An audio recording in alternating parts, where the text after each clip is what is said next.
جو اصلاً بات کہی جاتی ہے وہ یہ کہتے ہیں کہ دیکھیے اگر ہم مسلمان بھی رہنا چاہتے ہیں تو اس کے لیے ہمارے پاس قرآن کافی ہے.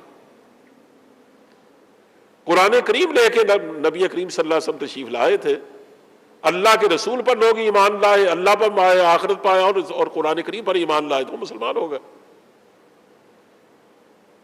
تو قرآن کریم میں یہ بتاؤ کہ کیا کہیں قربانی کا ذکر ہے؟ یہ جو تم سال بہ سال قربانی جگہ جگہ دیتے پھرتے اس کا قرآن میں کہاں ذکر ہے؟ اور اگر قرآن میں ذکر نہیں ہے تو پھر تو ہم اس قربانی کو نہیں دے سکتے, اسی کا وہ دین نہیں ہے. اس سے میں صرف دو باتیں کہنا چاہتا ہوں.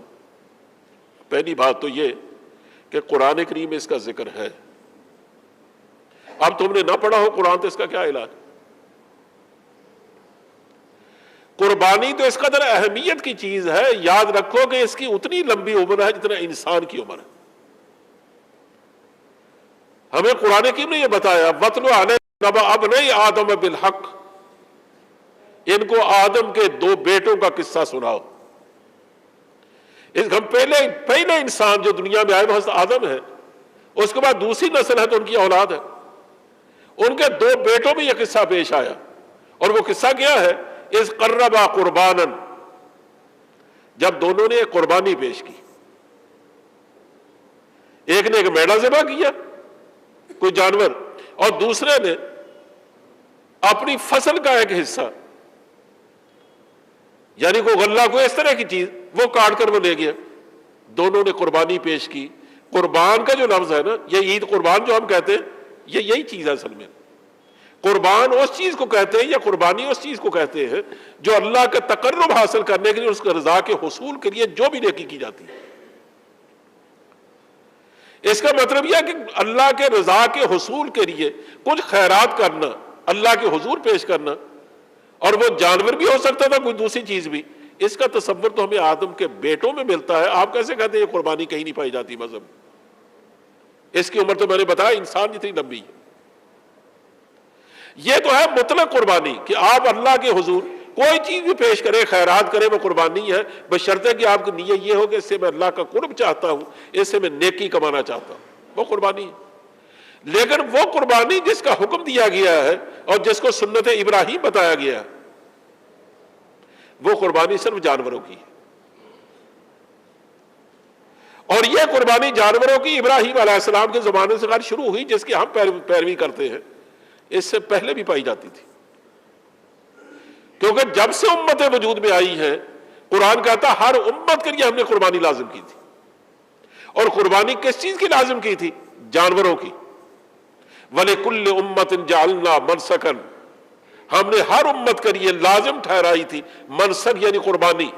لِيَذْكُرُوا اسْمَ اللَّهِ عَلَىٰ مَا رَزَقَهُم مِّن بَهِيمَةِ الْأَنْعَامِ, تاکہ وہ اللہ کا نام لے ان جانوروں پر, ان مویشیوں پر جو ہم نے انہیں عطا کیے. یعنی باقی چیزیں نہیں, جانوروں کی قربانی. جس کو آپ کہتے ہیں کہ مہنگا ہو جائے گا گوشت, یہ آپ ضائع کرتے ہیں, پتہ نہیں ضائع کہاں ہوتا ہے, لوگ ہی کھاتے ہیں, ضائع کہاں ہوتا ہے. یہ قربانی اللہ فرماتا ہم نے ہر ایک کو اس کا حکم دیا, اور اسی کا حکم ابراہیم علیہ السلام کو دیا گیا. وہ تو خیر ایک لمبا واقعہ ہے, اور اسی کا حکم نبی کریم صلی اللہ علیہ وسلم کو دیا گیا. اور نہیں تو آپ کو سورہ کوثر تو آتی ہے, اِنَّا أَعْطَيْنَاكَ الْكَوْثَرَ. اس کی دوسری آیت کیا ہے؟ فَصَلِّ لِرَبِّكَ وَانْحَرْ. فَصَلِّ لِرَبِّكَ, اپنے رب کی نماز پڑھ. وانحر, اور قربانی کر. نہر قربانی کرنے کو کہتے ہیں, جانور کو ذبح کرنے کو. لغت میں اصل اس کا استعمال جو شروع ہوا تھا وہ اونٹ کے ذبح کرنے کے لیے تھا, لیکن ظاہر لغت میں ارتقاء ہوتا ہے, اب ہر جانور کی قربانی کے لیے نہر کا لفظ استعمال ہوتا ہے. اور حضور نے اپنی حدیث پاک میں بطور خاص کا ذکر فرمایا ہم عید کے دن جو کام کرتے ہیں نا, اول ما نبدأ به فی یومنا ھذا, اس دن میں ہم جو سب سے پہلا کام کرتے ہیں وہ یہ ہوتا ہے کہ ان نصلی, ہم نماز پڑھتے ہیں. نماز کون سی؟ نماز عید کا. اس دن میں, اس یوم الاضحیٰ میں ہم جو پہلا کام کرتے ہیں ان نصلی, ہم نماز پڑھتے ہیں.